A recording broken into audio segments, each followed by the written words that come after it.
Our featured artist, Ambrosius Bosschaert, moved away from religious themed paintings, which was pretty popular back then, to still life paintings of arranged flowers. And also there's a woman artist, Rachel Ruysch, who added to his work by incorporating insects, butterflies, and other elements of nature into her artwork. And at that time, Rachel's paintings were actually selling for 100 times more than Rembrandt's. Wow.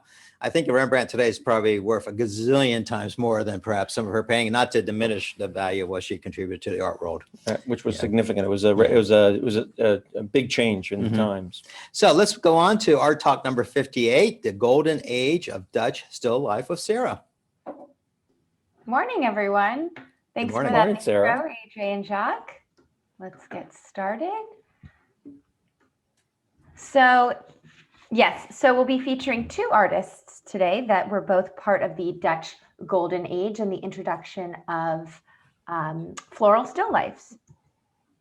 So born in 1573 in Antwerp, Belgium, Ambrosius Bosschaert was a Flemish-born Dutch still life painter and art dealer. His family actually fled religious persecution for being Protestant, and they ended up in Middelburg in the Netherlands, where he spent most of his career.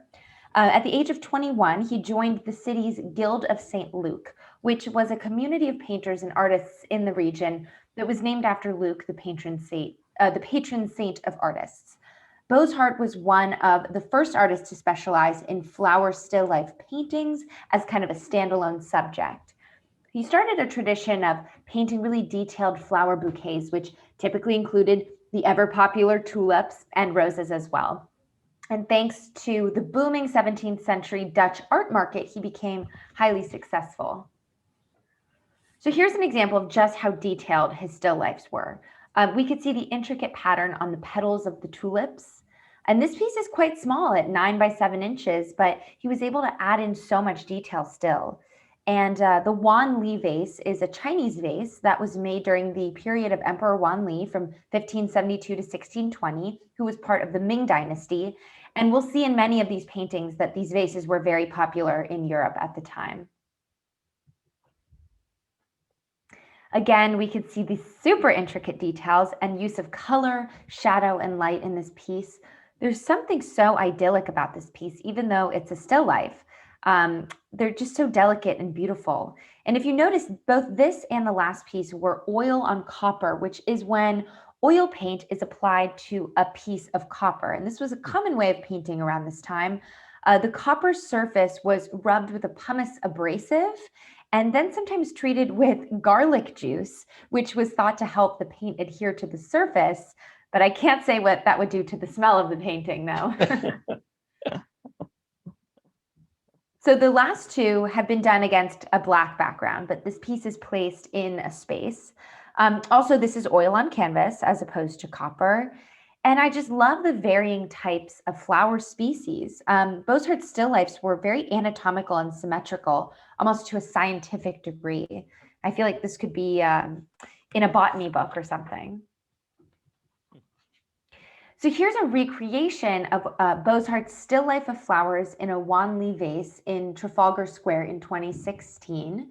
And it was made with 30 different varieties of flowers, including 6 tulip varieties, 4 varieties of peonies, 3 varieties of carnations, 6 varieties of freesias, 6 varieties of calla lilies, and 5 varieties of roses.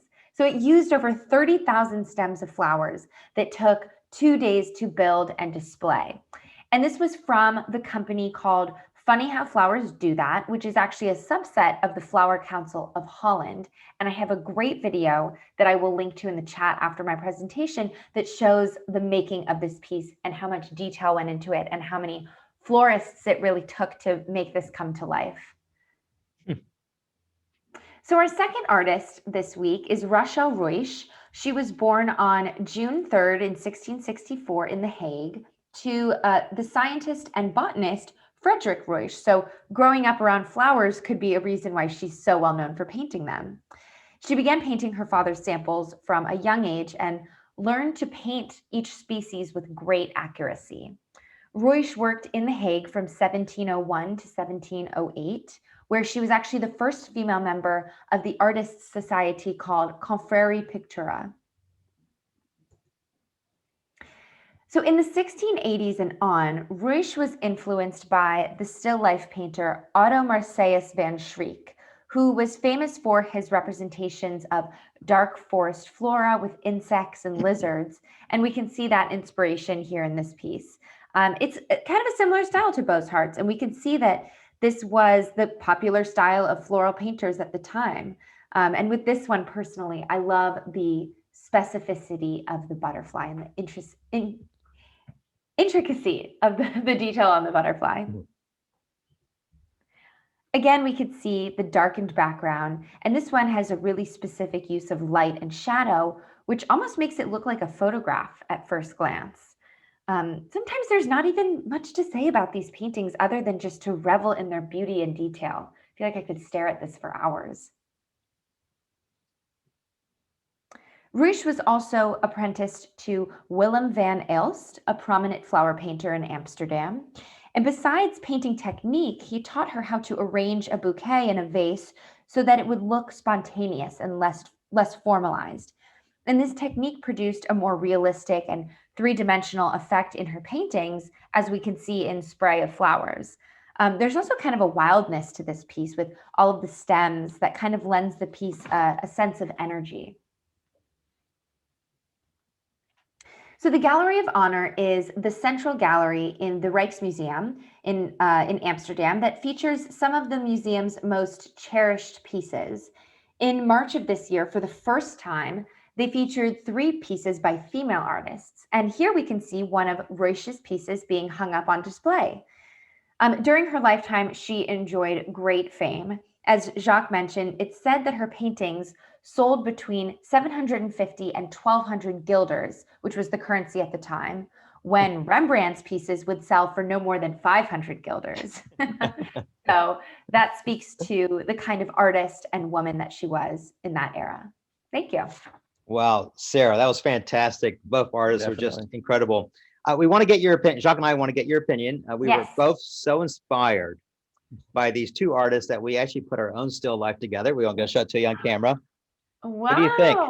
Yeah, That's What do you lovely. think, Sarah? Sarah, should we continue with floral design? Should we take this up? Yes, as a hobby? absolutely. That looks great. I would love that on my kitchen counter.